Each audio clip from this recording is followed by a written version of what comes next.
We are at the residence of Lord Avebury, who is a patron of Humanity First. Let's go inside and talk to him and find out what message he has for us and the project that he is involved in with Humanity First. Good morning, Lord Avebury. Morning.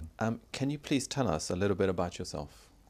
I started life as an engineer, worked in Rolls-Royce Limited when they were making the Avon engines for the V bombers back in the 50s. I graduated into management consultancy and I worked in the city for a short time until suddenly I got pitchforked into politics in 1962 in a by-election, and I've been in politics ever since for 8 years in the Commons, and then from 1971 onwards I've been in the Lords, so altogether 52 years in the Houses of Parliament. Fantastic.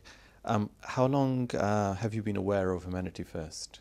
Oh, for quite a few years. I mean, since 10 years ago, I suppose. When I first came across them, I was deeply impressed with the work that they do, I have to say, because we'll come on to that, no doubt, in a few minutes, but I'm a great admirer of the nature of the work that they do and of the scale of the work they do. Mm-hmm. What relationship do you have with the charity? Well, I have been to visit the offices of the charity. I've had discussions about the programs that they're undertaking, and I've been particularly interested in individual programs, and particularly the disasters, emergencies that they tackle, and that's something which I believe is very, very important facet of their work. What has impressed you about Humanity First? Well, several things. I mean, one is the way in which they mobilise volunteers, and I think, you know, this is something that other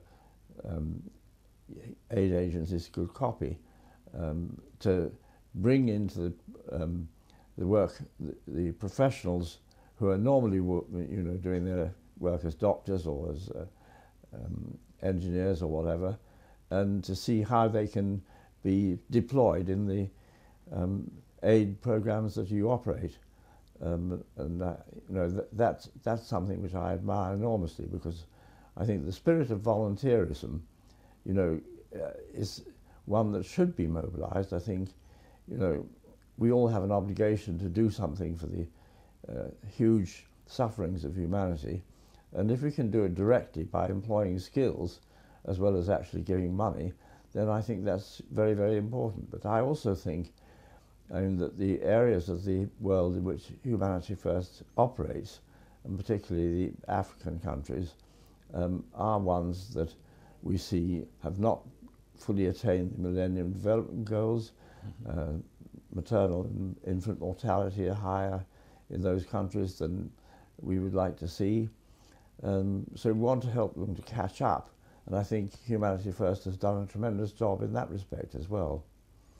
Fantastic. I understand that there is a library named after you in Gambia at the Humanity First Masroor Senior Secondary School. Could you tell us a little bit about that? Well, this library is a model. I mean, the people in Gambia say they want to copy it and, you know, replicate it in other schools. So I think that not only is it doing an awful lot for the children in the school where it operates, but I think that being sort of a beacon for the rest of the country and showing them the way in which libraries can be deployed to help the education of the children, that's tremendously important. I think reading and looking at books is an absolutely indispensable part of a child's education. If you teach a child to read and you get them enthusiastic about reading, then they're enthusiastic about knowledge, and they'll gain knowledge. So this is the operation of that school, which I'm tremendously keen on. I think it's wonderful. Fantastic. And your excuse me. And your trust in the UK recently provided some funds for additional resources. Could you give us a few more details on what these funds are for? What sort of resources are we looking at? Well, the funds were given for the purposes of the school. We didn't specify what they should be used for. And I think specified grants are much more useful for schools because they know what the needs are, and we said to them, you know, you decide what you think is best for the use of this money. It's not attached to a particular objective, and I think, you know, that's the way in which schools can best benefit the children. That they know what the children need, and so it's best that the decisions on individual spending, it should be left to them. Fantastic. Humanity First is approaching its 20th anniversary. Do you have a message for their staff, volunteers and donors? Well, first of all, I'd like to congratulate the staff of Humanity First on their tremendous achievements so far. But I think that the operation has a great future. I think Humanity First is doing so much already for, as I say, the helping of disasters and the mobilization of professionals for deployment in schools and hospitals and so on. And I think the next 20 years has a bright future. I think that Humanity First has a contribution to make which is almost unparalleled as an example that they set to other charities.